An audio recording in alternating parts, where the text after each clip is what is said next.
Kung takot ka sa mga buhaya, huwag mo na panoorin ang video na ito dahil siguradong tatayo ang mga balahibo nyo. Number 6.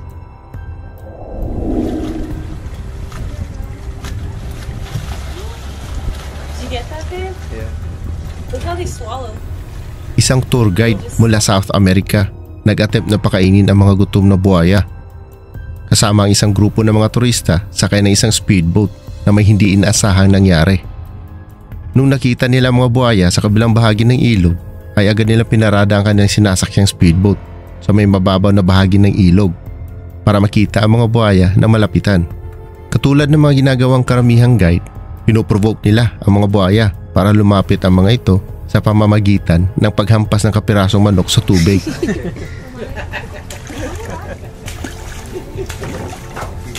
Yeah, I got this. How many... Tagumpay na nakuha ng guide ang atensyon ng mga buhaya sa oras na yon. Kaya matapang niyang inumpisang pakainin ang mga ito ng malapitan habang napipilitang panoorin ito ng mga takot na mga turista. Sa takot na baka siya ang susunod na kakainin ng mga buhaya, ang tour guide ay umakyat pabalik sa kanilang sinasakyang speedboat para sa kanyang kaligtasan habang pinagpapatuloy niya ang kanyang pagpapakain ng mga buhaya. Subalit ang nakuha ng video ng isang babaeng turista ay ikinagulat nila lahat dahil hindi nila ito inaasahan. Hey, watch me.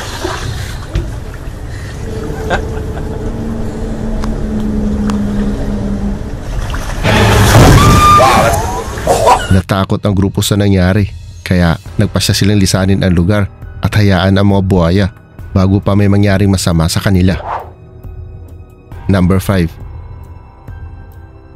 Isang lalaki na mapayapang nangangawil ng isda sa Florida ay ang naging target ng isang gutom na alligator. Pagkatapos ng ilang beses na paghagis ng kanyang lure, sa wakas ay may kumagat din na isda. Nilapitan ng lalaki para sana kuhanin ang kanyang huling isda. Subalit sigurado ikakagulat nyo ang susunod na inyong matutunghayan.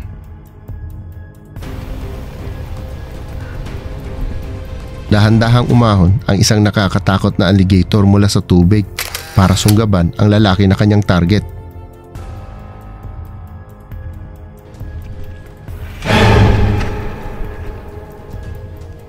Mabuti na lang at maswerte at nakita kaagad ng lalaki ang pag-ambang ng isang alligator sa kanya kaya napaatras ito hawak ang kanyang huling isda.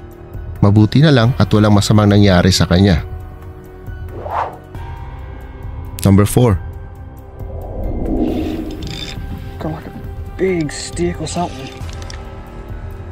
May isang lalaki sa North Queens Island, Australia na baguhan pa lang sa pangangawil ng isda.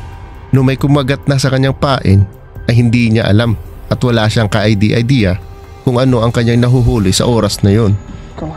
Big stick or something. Naramdaman ng lalaki ang bigat nung hinila niya ang kanyang fishing rod. Big stick. Umabot din ng ilang minuto ang pakikipaghilaan ng lalaki sa kanyang nahuli. At buong akala niya ay swerte niya at nakajackpot siya sa araw na yon. Subalit laking gulat niya nung tumambad sa kanyang harapan ang isang malaking buhaya.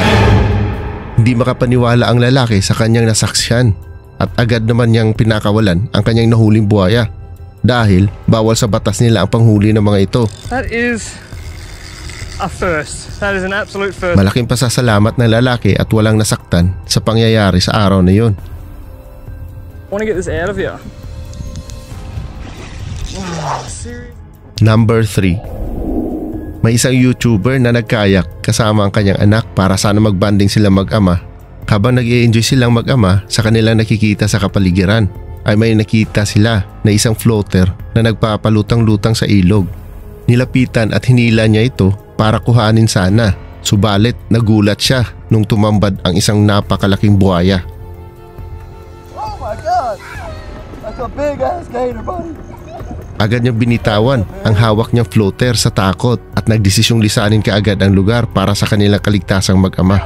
That's a big ass gator, buddy. That is a big gator. Number 2.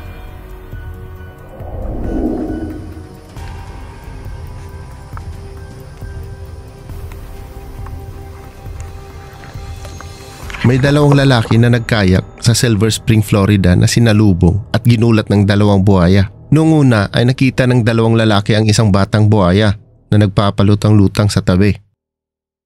Dinaanan lang nila ito, subalit laking gulat nila nung paglingon nila sa kanilang kaliwa dahil may isang fully grown na buhaya ang nag-aabang sa kanila. Sinubukan nilang sundan at videohan ang buhaya sa ilalim ng tubig, subalit mukhang nag-attempt ang buhaya na ambangan sila. Kaya agad nilang tinigil ang pagvi-video at pagsasagwan para hayaan nilang mauna ang buhaya na lumangoy palayo.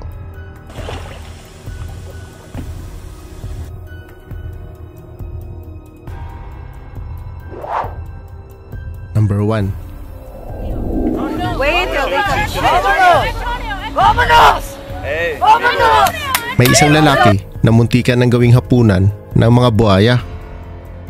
Noong una ay masaya ang isang grupo ng mga turista na pinapanood habang pinapakain nila ang mga buhaya.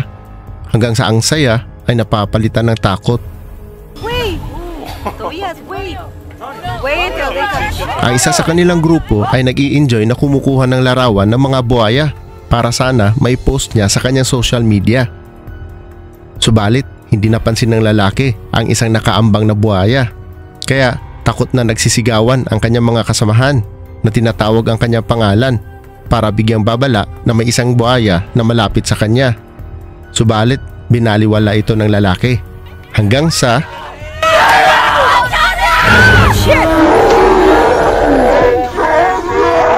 inatake ang lalaki ng isang nakaambang na buhaya. Mabuti na lang at nakailag ang lalaki sa pag-atake sa kanya ng buhaya dahil kung hindi, alam niyo na kung ano ang pwedeng mangyari sa kanya.